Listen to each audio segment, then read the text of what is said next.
வணக்கம் கும்பராசி நண்பர்களே. வரக்கூடிய தை மாதத்தில் உங்களுக்கு எந்த மாதிரியான பலன்கள் நடக்க போகுது அப்படிங்கிறத தான் இந்த வீடியோ பதிவில் நாம் இப்போ பார்க்க போகிறோம்.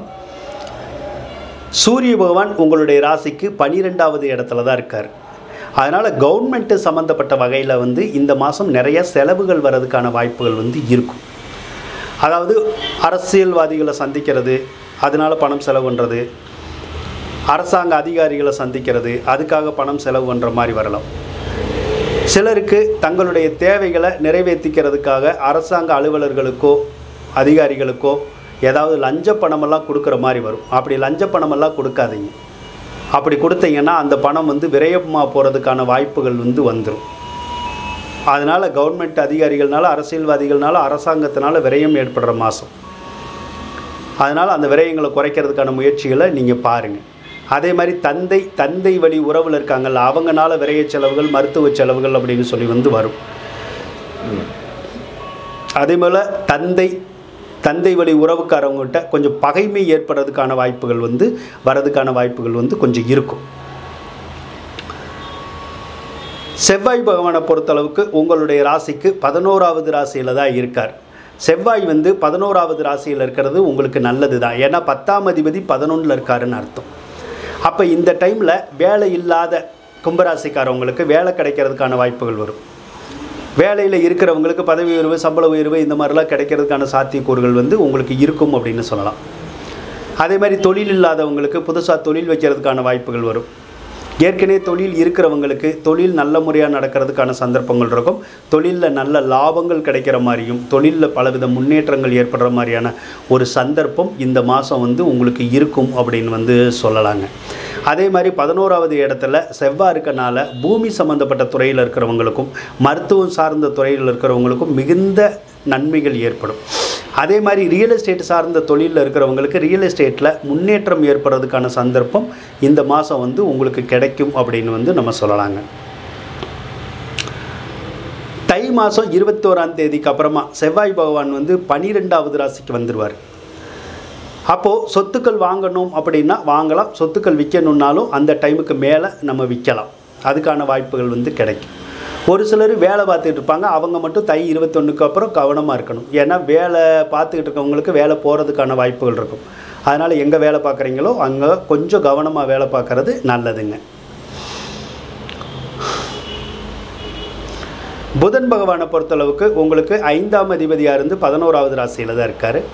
புதன் பகவான் 5ஆம் இடத்தவே பார்க்கறதுனால இந்த மாதத்தில் சிலருக்கு குழந்தை பாக்கியம் கிடைக்கிறதுக்கான வாய்ப்புகள் வரும். ஒன்று குழந்தை பிறக்கும், அல்லைன்னா கருவுறதுக்கான வாய்ப்புகள் கிடைக்கும், மாசமாகிறதுக்கான வாய்ப்புகள் கிடைக்கும். அதனால் குழந்தை பாக்கியம் கிடைக்கக்கூடிய ஒரு மாதம் அப்படின்னு சொல்லி இந்த மாதத்தை நம்ம சொல்லலாங்க. அதே மாதிரி உங்களுடைய மாமன் மைத்துனர் வழியில் நன்மைகள் கிடைக்கும். கல்வித்துறையில் இருக்கிறவங்களுக்கும், பிரிண்டிங் ப்ரெஸ் சார்ந்த துறையில் இருக்கிறவங்களுக்கு, ஆடிட்டிங் துறையில் இருக்கிறவங்களுக்கு எல்லாமே யோகமான பலன்களை புதன் கொடுக்கணும்னு கொடுப்பார். சுக்கிர பகவானை எடுத்துக்கிட்டோம்னா உங்களுக்கு 4ஆம் அதிபதி மற்றும் 9ஆம் அதிபதி தான். 4ஆம் அதிபதி 4வது இடத்தையே பார்க்கறதுனால ஒரு சில கும்பராசிக்காரவங்களுக்கு வீடு கட்டணுங்கிற எண்ணங்கள் வரும். வீடு கட்டலாம், அல்லது கட்டின வீட்டை விலைக்கு வாங்கணும்னு நினச்சாலும் வாங்கலாம். அல்லது வீட்டுக்கு தேவையான ஆடை ஆபரணங்கள், எலக்ட்ரானிக் ஜாமான்கள்லாம் வாங்கணுங்கிற விதி இருக்கும். தாராளமாக வாங்கணும்னு முயற்சி பண்ணால் வாங்கிறதுக்கான வாய்ப்புகள் உங்களுக்கு கிடைக்குங்க.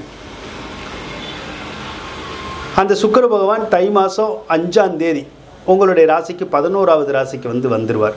அப்போ உங்களுடைய தாயார் வகையில் நன்மைகள் கிடைக்கும், தாய் வழி உறவில் நன்மைகள் கிடைக்கும், தந்தை வழியில் நன்மைகள் கிடைக்கிறதுக்கான சாத்தியக்கூறுகள் நிறையா இருக்கும். அதே மாதிரி ஆடை ஆபரணத்துறையில் இருக்கிறவங்களுக்கும், கலைத்துறையில் இருக்கிறவங்களுக்கும், கட்டடக்கலைத்துறையில் இருக்கிறவங்களுக்கும் மிகுந்த முன்னேற்றமும் யோகமும் இந்த மாதம் ஏற்படும் அப்படின்னு நம்ம சொல்லலாம். உங்களுடைய ராசிக்கு 8வது இடத்துல தான் கேது இருக்கார். பொதுவாக 8ல் கேது இருக்கக்கூடாது. 8ல் கேது இருந்தால் கண்ணு வலி இல்லைன்னா பல்லு வலி வர்றதுக்கான வாய்ப்புகள் மட்டும் கொஞ்சம் இருக்கும். 2வது இடத்துல ராகு இருக்கார். பொதுவாக 2வது இடத்துல ராகு இருக்கக்கூடாது. ஏன்னா 2வது இடத்துல ராகு இருந்தால் பண தட்டுப்பாடு வர்றதுக்கான வாய்ப்புகள் வரும். ஒரு சிலர் வீட்டை விட்டு வெளியே போயிடுவாங்க, குடும்பம் பிரியணுன்னு இருக்கும். அதனால் ஒரு சிலர் வேலைக்காக தன்னுடைய வீட்டை விட்டுட்டு வெளியூருக்கு போயிடுவாங்க, இல்லைன்னா வெளிநாட்டுக்கு போயிடுவாங்க. அவங்களுக்கு எல்லாமே பொருளாதாரம் நல்லா தான் இருக்கும், பணவரவு நல்லா தான் இருக்கும், பொருளாதாரத்தில் பிரச்சனைகள் வராது. ஆனால் வீட்டை விட்டு பிரியாமல் வீட்டிலே இருக்கிறவங்களுக்கு ஆண்களாக இருந்தாலும் சரி தான், பெண்களாக இருந்தாலும் சரி தான், அவங்களுக்கு மட்டும் கொஞ்சம் வருமானம் வந்து குறைவாக ஏற்படும். அதே மாதிரி கூட்டு குடும்பத்தில் இருக்கவங்களுக்கு கூட்டு குடும்பத்தில் வந்து இருக்க முடியாது. அப்போ கூட்டு குடும்பம் வந்து தனி குடித்தனமாக பிரியறதுக்கான சாத்தியக்கூறுகள் வந்து சிலருக்கு இருக்கும் அப்படின்னு வந்து நம்ம சொல்லலாம். சரிங்களா? 2வது இடத்துல ராகு இருக்கிறனால மாணவர்களுக்கு கல்வியில் மட்டும் கொஞ்சம் தடங்கல்கள் வந்து இருக்கும். ஆனால் மிகப்பெரிய பாதிப்புகள் வந்து ஏற்படுறதுக்கான வாய்ப்புகள் வந்து இருக்காது. தனாதிபதியான குரு பகவான் 2வது ராசியில் இருக்கிறதுனால பொருளாதார தேவைகளை சமாளிக்கலாம், சமாளித்து போகலாம், சமாளிக்கிற லெவலுக்கு இருக்கும். பொருளாதார தேவைகள் சமாளிக்க முடியாத அளவுக்கு வந்து போகாது. அப்போ காசு பணம் வந்து எந்த நேரமும் இருக்காது, எந்த நேரமும் கிடைக்காது. ஆனால் தேவைக்கு வந்து காசு பணம் கிடைக்கும். அப்போ தேவைப்பட்ட செலவுகளை வந்து செய்கிறதுக்கான சாத்தியக்கூறுகளை குரு பகவான் வந்து உங்களுக்கு கொடுத்துருவார். அதே மாதிரி குரு பகவான் உங்களுடைய ராசிக்கு 3வது ராசியில் இருக்கிறது நல்ல தைரியம் தன்னம்பிக்கை வந்து கொடுப்பார். நல்ல மகிழ்ச்சியான வாழ்க்கையையும் கொடுக்கணுன்றக்கும் கொடுப்பார். சந்தோஷகரமான செய்திகள் எல்லாமே உங்களுடைய வீட்டை தேடி வரணுன்றிருக்கும், தேடி வரும். அதனால் குருவால் நன்மைகள் ஏற்படுறதுக்கான சந்தர்ப்பங்கள் வந்து உங்களுக்கு இருக்குங்க. சனி பகவானை பொறுத்தளவுக்கு உங்களுக்கு 7.5 சனி நடந்துகிட்டு இருக்கு. 7.5 சனியில் வந்து ஜென்மச்சனி அப்படிங்கிறது தான் ஒன்று நடக்குது. இப்போ ஜென்மச்சனி நடக்கிற போது தான் நமக்கு தொந்தரவுகள் வந்து வரும். எப்பயுமே 7.5 சனியில் வந்து 7.5 சனி எப்பயுமே வந்தோடனேலாம் பாதிக்காது. அது விலகுது பார்த்திங்களா, அது விலகிற நேரம் தான் வந்து நமக்கு அதிகமான பாதிப்புகளை கொடுக்கும். அது எப்போ இருந்து அந்த கொஞ்சம் பாதிப்புகளை கொடுக்கும்னா ஜென்மச்சனியிலேருந்தே கொஞ்சம் பாதிப்புகளை கொடுக்கும். பொதுவாக வாகனம் சம்மந்தப்பட்ட துறையில் இருக்கிறவங்களுக்கு நன்மைகள் வந்து கொஞ்சம் கிடைக்கிறது கஷ்டம். அதாவது வண்டி வாகனத்தை வச்சு தொழில் பண்ணுறாங்கல்ல, அவங்களுக்கு வந்து அந்த வாகனத்தினால நன்மைகள் கிடைக்காம வாகனத்தினால தொந்தரவும் விரயங்கள் மட்டும் வரணும்னு இருக்கும் இந்த 7.5 சனி காலத்தில். அதே மாதிரி தேவையில்லாத வம்பு வழக்குகள் வந்து நம்மளை தேடி வரும். அதே மாதிரி நம்ம வேலை பார்க்குற இடத்துல வந்து ஏதாவது தொந்தரவுகள் பிரச்சனைகள் அப்படிங்கிறது வந்துடும். எதிர்பாராத வகையில் சில பிரச்சனைகள் வந்து நம்மளை தேடி வரும்.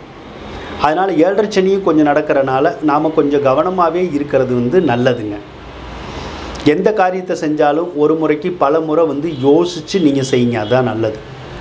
அதே மாதிரி 7.5 சனி நடக்குது, காசு பணம் தேவையில்லாமல் செலவாகும் அப்படிங்கிறனால நீங்கள் ஏதாவது சொத்துக்கள் வாங்கணும் அப்படின்னு நினைக்கக்கூடாது. சொத்துக்கள் வாங்குங்க, உங்களை வேணான்னு சொல்லலை, காசு கையில் இருந்தால் வாங்குங்க. கடன் வாங்கி மட்டும் வாங்காதீங்க. கடன் வாங்குறதா இருந்தால் பேங்க் லோன் கூட வாங்குங்க, ப்ரைவேட்டில் வந்து கடன் வாங்கி வாங்காதீங்க. அப்படி கடன் வாங்கி வாங்கினீங்கன்னா உங்களுக்கு கடனை வந்து கட்ட முடியாது. அப்புறம் கடன் பிரச்சனை வந்து நிறைய வந்துடும். அப்புறம் கடன் டார்ச்சர் எல்லாம் வந்துடும். அதனால் 7.5 சனி நடக்கிறனால நம்ம கொஞ்சம் நிதானமாகவே நடந்துக்கிறது உங்களுக்கு நன்மையை கொடுக்கும். சிலருக்கு வந்து முழங்கால் வலியோ முதுகு வலியோ வர்றதுக்கான வாய்ப்புகள் மட்டும் இருக்கும். வேறு பாதிப்புகள் வர்றதுக்கான சாத்தியக்கூறுகள் வந்து உங்களுக்கு இருக்காது. மற்றபடி இந்த தை மாத கிரக நிலைகள் உங்களுக்கு சிறப்பாக இருக்கனால இந்த தை மாதம் உங்களுக்கு ஒரு நல்ல மாதமாகவே இருக்கும் அப்படின்னு சொல்லி கோரிக்கொண்டு விடைபெறுகின்றேன். நன்றி, வணக்கம். கும்பராசிக்காரவங்களுக்கு இந்த வீடியோ பிடிச்சிருந்தால் லைக் பண்ணுங்கள், ஷேர் பண்ணுங்கள், மறக்காமல் சப்ஸ்கிரைப் பண்ணுங்கள். நன்றி கும்பராசி நண்பர்களே.